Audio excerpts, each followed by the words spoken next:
Welcome to Body Buddies, home of the Power Foods lifestyle. Take it one meal, one workout, one day at a time.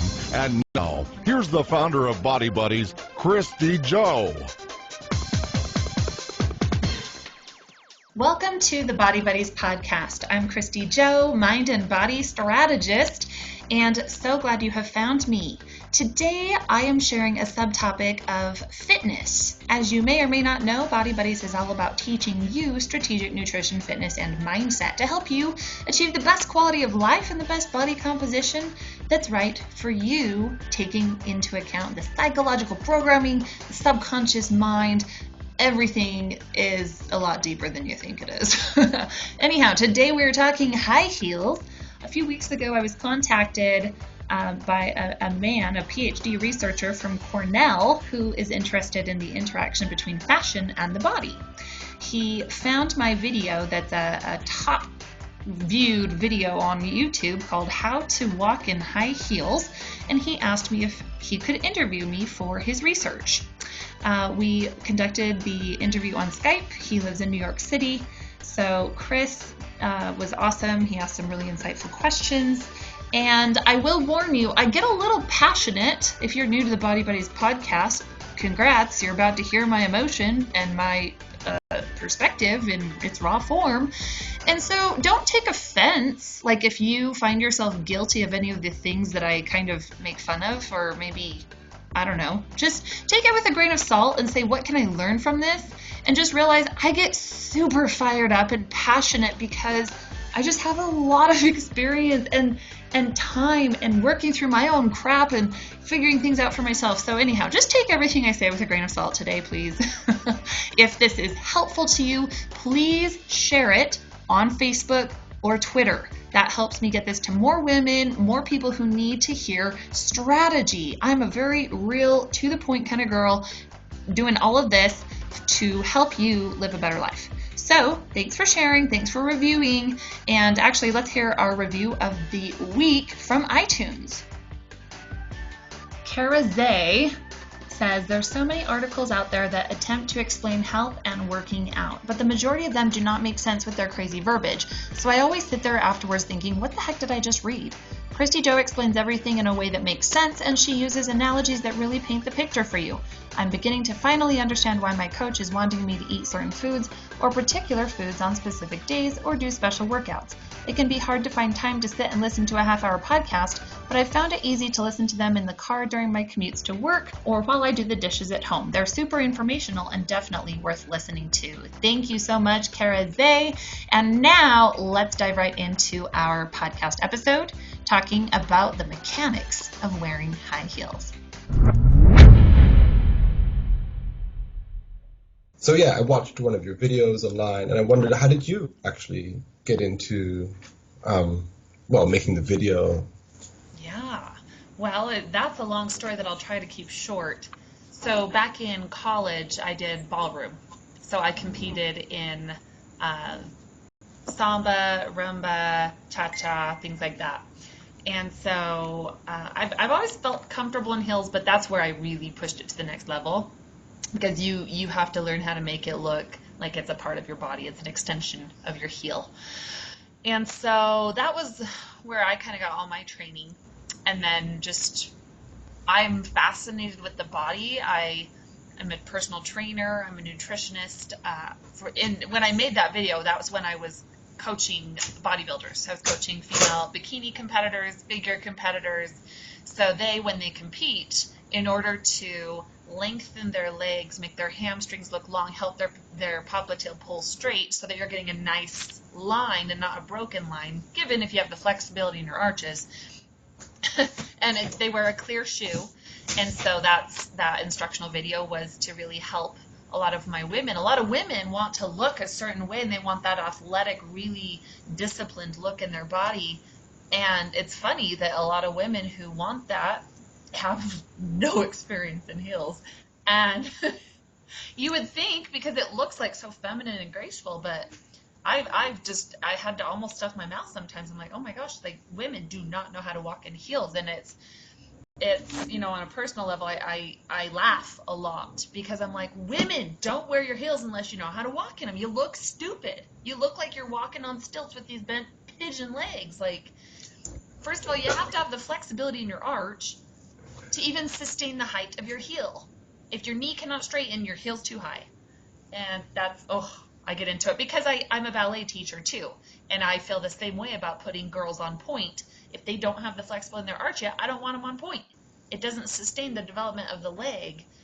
So anyway, I went off on a deviation there, but essentially, yes, I got into, I run an online business. So I have a workout app for iOS, and I do all of my coaching and training through online mediums. And so it just made sense to make a video that I could disperse to whoever I needed to. And lo and behold, people liked it, other than my clients.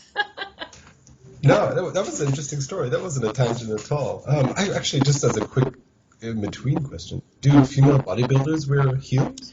Bodybuilders and physique do not. They go flat foot, so it's bikini and figure. So I'm going it's like smallest muscle, then bigger, then bigger, then bigger, right? So these two categories, figure and bikini, do. Once you hit physique and bodybuilding, they go barefoot.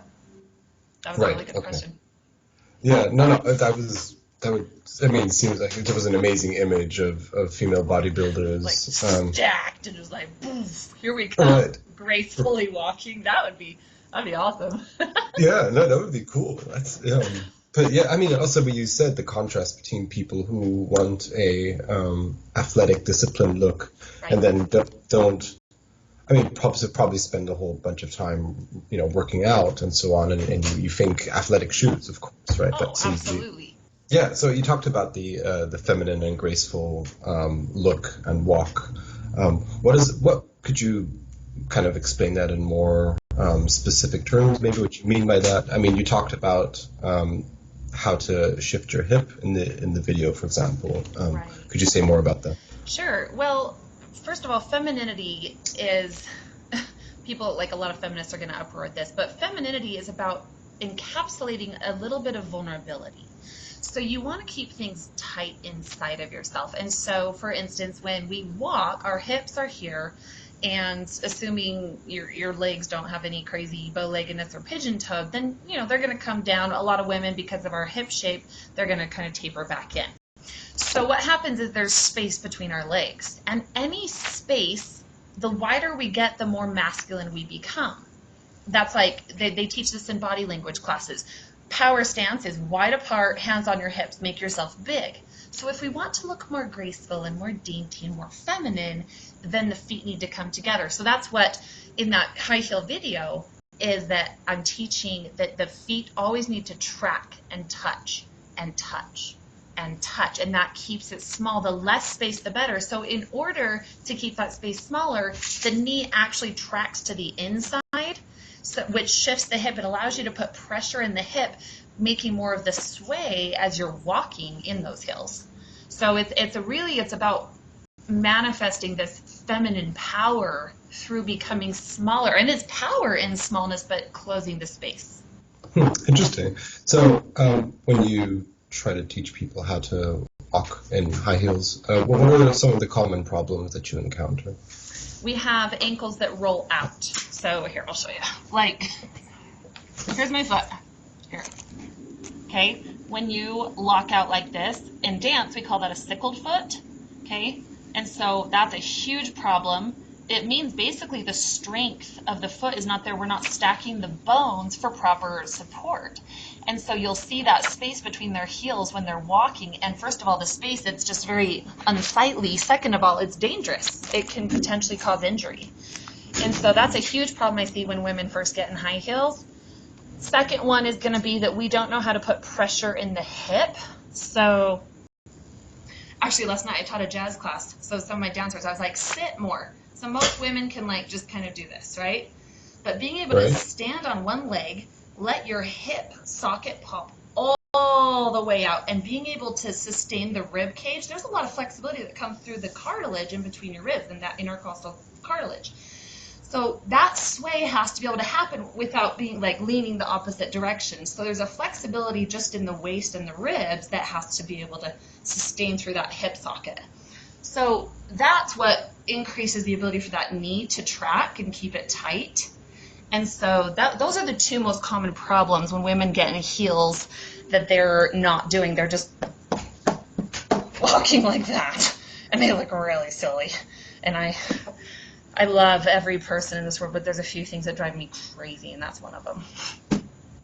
Right. So the ankles and the hips are the weakest points, you would say. Yeah. And so how do you counter that? How do you unlearn, I guess, this habit? Or what is the problem there exactly? Well, that's a good question. I think a lot of people have never just received proper training, so naturally the muscles will strengthen in the direction that we most commonly use them.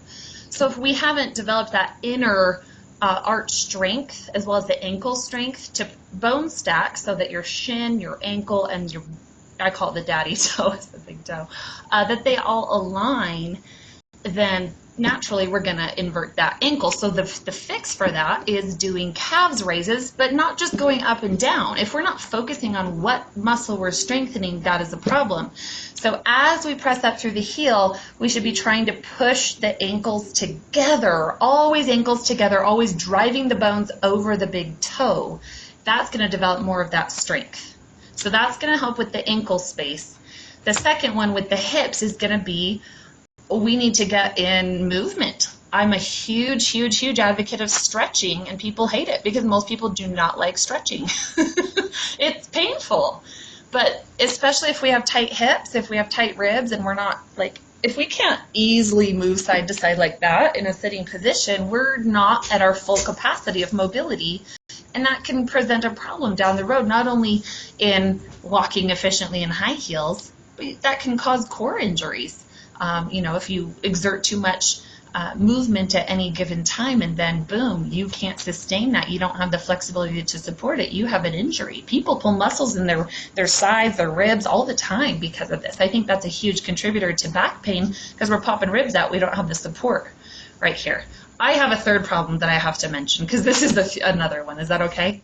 Yeah, of course. No, keep going. Okay. All right, I have to show you again. So here's my foot. This is the arch of my foot coming over the top. Oh, you can't see it. Okay. So the problem is a lot of people don't have this flexibility over the top. That is the flexibility that's needed in order to get the heel off the ground in high heels. Because essentially, the pad of the foot is on the heels, and then the heel is coming up right here, right? So the knee has to be able to straighten once you are in that. And so, like right now my knee is bent and I'm at full capacity. If I were to straighten my knee and not have the flexibility in my arch naturally, then there's going to be a compensation somewhere. And this is how women walk around like this in high heels because they can't pull the knee straight. Their heel's too high. They need to drop it.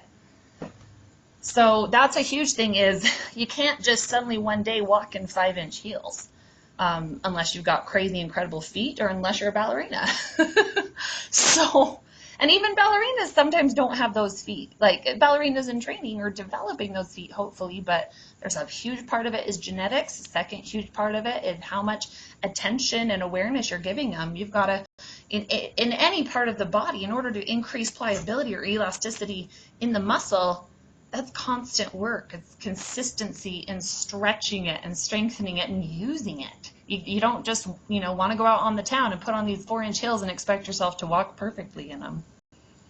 Right. Yeah. No, that's very interesting. So, if I could summarize, excuse me, you could compare wearing high heels to, I guess a sport, right, where you need to exercise in order to be able to pull it off successfully or to achieve a certain level of proficiency.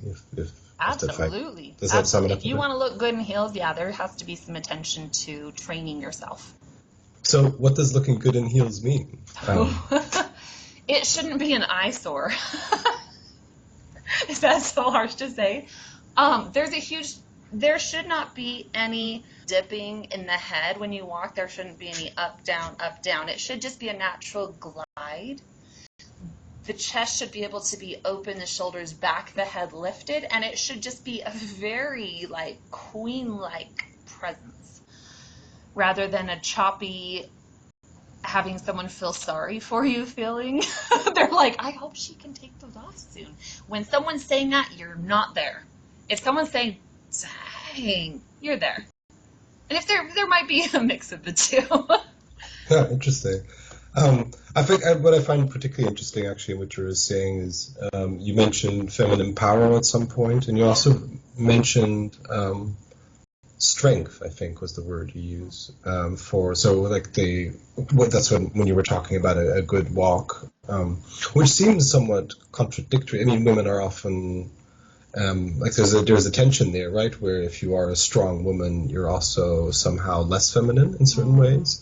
Especially if you have a certain physical presence. Do you have anything to say about that? Like, how do you kind of find a balance between that? So much to say on that. So I've had to actually study that quite intensely the past few years, because there is a direct correlation between the stronger and more athletic, toned, ripped your appearance becomes, there is a more masculine energy that comes about. And then if you take a very dominant red personality on top of that, that's a lot of masculine energy being transmitted, even though you can look very feminine and your makeup looks good. So what it comes down to is being able to manifest feminine energy. And I had to work with a lot of energy people and hypnotherapists to teach me. And thankfully, I run a podcast, so it wasn't that I necessarily had to work with them. It was I had the luxury of working with a lot of them to understand this, that manifesting a feminine energy isn't weakness. It's actually the strongest power there is, because it is being in control and choosing to let something else be soft. It is choosing to have power in not submission. It's a humility to allow everything else around you to be as it is, to not to need to control everything, having the power to, but then choosing to let it sit. So it's this feeling of absolute control, confidence, and power in softness, in love and charity. And that's a feminine energy of power that is so different than all. I feel feminists are taking this the wrong way. Yes, women are strong. Yes, women deserve equal rights in the workplace and everywhere else. However, we're not trying to replicate men.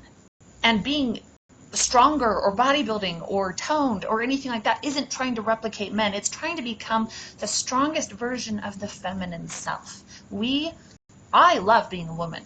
I love the feminine role, and all the qualities that come with being a female. But strengthening those to a form of confidence and power, I think, is a quest that every woman, once she gets on that quest, there becomes this new confidence that there is no competition any longer. It's power in knowing who you are. Interesting. Thank you. Yeah, you've clearly thought a lot about these things. It's nice to hear you talk so frankly about it. So if we, part of the walking in the shoe is, there's also an important role there for the shoe itself. Yeah. Do you have any thoughts on that? What makes a good shoe a bad shoe? What are the differences? That is a good question. I honestly haven't thought too much about that, because when I compete in ballroom, there's a certain shoe I wear. I like a very tight strap. I don't want that arch to budge anywhere. Same thing with competing bodybuilding shows. There's a certain shoe you wear. It's a clear 4 to 5 inch heel, and I will put this, some bikini and figure competitors, they don't get a clear shoe with the strap over the ankle. Number one pet peeve. I told if any of my clients showed up with shoes like that, they get a smack down, and they have to wear my shoes no matter what size feet they are. Thankfully, none of mine showed up like that. So the problem is, it's the clip clop. You sound like a horse, because without that buckle over your arch, there is no way to keep the heel of the shoe attached to the heel of your foot. Therefore, there will be that separation, then the clapping sound, and you sound like Clifford the horse. So that I would say that makes a bad high heel. If you're gonna wear heels, you need a strap to keep it attached to your heel. Don't clip clop. Secondly, what makes a good shoe? I think the fashion part of it. I've never been a fashion girl. I wear what's needed and what's practical. If it looks cute and someone tells me it's cute, I'm like, win! Yeah, that's awesome. My sisters do most of my shopping when I need to look good. Rest of the time I look like this. So I don't have It's not much that else. bad. Well, thank you. Thank you. I should have put makeup on or something. But I think that's really what comes down to it. Stilettos, a lot of women, there's that trendiness around it, right? The very small, spiky type heel. Yeah, you have to have a lot of ankle strength to be able to do that, because when you have very little base for your heel to drop on, then you're going to wobble and that ankle is going to go back and forth and be very difficult to sustain. And anytime that ankle rolls out too drastically, you snap that and you're coming down off a 5-inch heel, good luck, ankle sprain.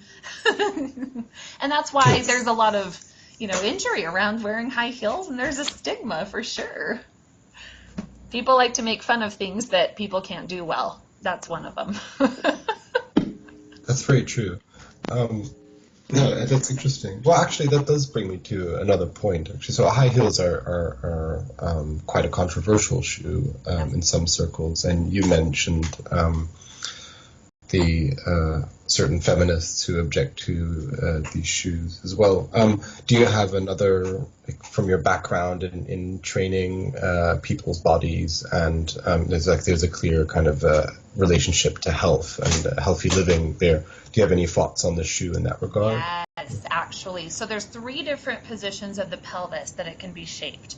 So, well, not necessarily shaped, but positioning. So we have a neutral pelvis. Think of it like a bucket of water. Neutral is where there's no water spilling out.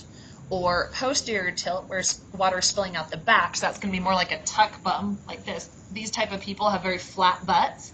People like me have an anterior shift, and so through our movement of our entire life, the hamstrings and the glutes are going to take it more. Therefore, you can develop more mass there. So the shape of it, because you think about it, you will, due to the nature of high heels, your weight will slightly go forward. If you have a posterior tilt, that's going to put a lot of pressure on the knees and result in a lot of knee pain. If you have a posterior tilt, I'd recommend you wear flat shoes. Do not wear high heels. It will hurt you. It will be very problematic. The most natural way to wear heels for people that can sustain it, so long as their core strength is developed, because what happens, people get sway back where they're like this. This is what happens a lot when people wear high heels, because the butt offsets all the rest of the weight going forward. Now, it is the safest way. However, if the core strength here isn't developed, then that causes back problems. That's what chiropractors are really against high heels for. However, somebody who's trained to get the core, which is your abs, your low back, and your glutes, trained together to be systematically all contracting at once and held, then having an anterior tilt like that is perfectly fine, so long as the core is engaged, because that's the safety mechanism. So yes, certain people shouldn't wear heels and other people can, but you better be doing your abs and your bridges and all your workouts and all that stuff. No, that's fascinating. I mean, the more and more you talk to me about it, the more and more it really sounds like, this is not a complete surprise to me, of course. Yeah, you've been studying it a long time. But no, it's interesting to hear it so, I guess, vividly described in terms of muscle groups and so on. The body mechanics, it comes down to physics. If you think, where is your fulcrum, where is your center point? When you're on a heel, your weight is going to shift from a normal stance. Your weight is majority on the heel, distributed between the pad of the foot and the heel. When you get up on heels, you shift. The center point becomes the ball of the foot, which is why the ribs come forward to support it. So again, the glutes helping to contradict the forward movement of the head. That's a lot of weight right there, a lot of weight with your ribs. Bigger bosoms are going to take a lot of weight forward. That will result in more sway back. So yes, you see, I like when you called it a sport. Like, you gotta train to wear your high heels. Yeah, well, do you actually remember how you learned how to walk in high-heeled shoes? Yeah, well, my mom was a pageant queen, so from a young age, we were taught very strongly the importance of good posture and feminine walking and, gracefulness, and if we wanted to wear heels, I can't remember any specific lessons where my mom's like, you're going to learn how to walk in high heels. But I remember quite specifically don't walk like that. Do it more like this. Little things, little nuggets here or there that she was constantly tweaking and teaching. And, that was really important to her, that presentation. And so, but it wasn't until I actually got into ballroom that I was taught the technicalities of the ankles, the knee, the hip hop, and I had some fantastic instructors that I just really learned a lot from. I know that it makes a difference if we're left-brained or right-brained how we learn these things. So the fact is, when we're working with body mechanics, left-brained people are going to excel quickly because it just makes sense. Whether we're talking physics, we're talking balance and gravity and proportions, right-brained people are going to be more like, okay, think of it like you're floating forward. You have to kind of go a little more on the creative side of it. So they can still do it. It's just harder to make sense. Interesting. You said you were not, a little while ago, you said you're not exactly a high-heeled girl yourself, I think is how you put it. Yeah. But so you presumably do wear them sometimes. Yeah, when I'm not around my boyfriend. He's my same height, and I won't wear them if I'm with him. I'll wear flat shoes. Interesting, yeah. I see what you mean. Yeah, that's something I've heard before. How do you feel, though, when you wear them? What does it mean to you? Like a hot mama? Okay. It's power. It's very interesting. I've conducted some personal little experiments. For instance, if I go downtown and I'm teaching a corporate wellness program at lunch for my nutrition stuff, then I dress up very to the nines and I wear heels. It is very different to watch people's reaction to you. 10 out of 10 men will get the door for me if I'm in heels. If I'm wearing tennis shoes and a hoodie, maybe 3 or 4 would get the door. But I think it's not just the clothing, and I've had these discussions with my mom too. She thinks very deeply like I do, and it's not just what you're wearing, but clothing causes you to manifest certain energies. So if you're in that feminine power energy, men, it's really interesting. Men react to it. They'll open the door. They're, wow, like, you look wonderful today. I got a few cat calls. If I'm in a hoodie and tennis shoes, yeah, right. No cat calls, no. And so it's very interesting. And I take those things as compliments, not as, oh my gosh, like, I can't believe they're looking at me. No, I'm dressing this way and I'm holding myself in a certain way. Thank you. I will be gracious in your manifestation that you appreciate the way I'm presenting myself. And I think a lot of women still need to learn that it's not like, oh my gosh, you're sexually harassing me. No, freaking take it as a compliment and be confident in who you are. It's a very interesting psychology that we could dive into for an hour. So. No, I'm sure you have other things to talk about as well today. So many of the people I've talked to have had kind of interesting stories, either about themselves or about somebody else or some event they went to related to high-heeled shoes, and it kind of came up spontaneously, and now I've just started asking people as my final question.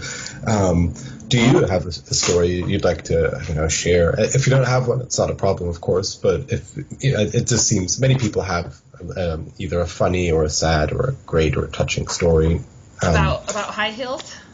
But yeah, either walking or not walking, or the shoes themselves. There's some kind of memory or event attached to it.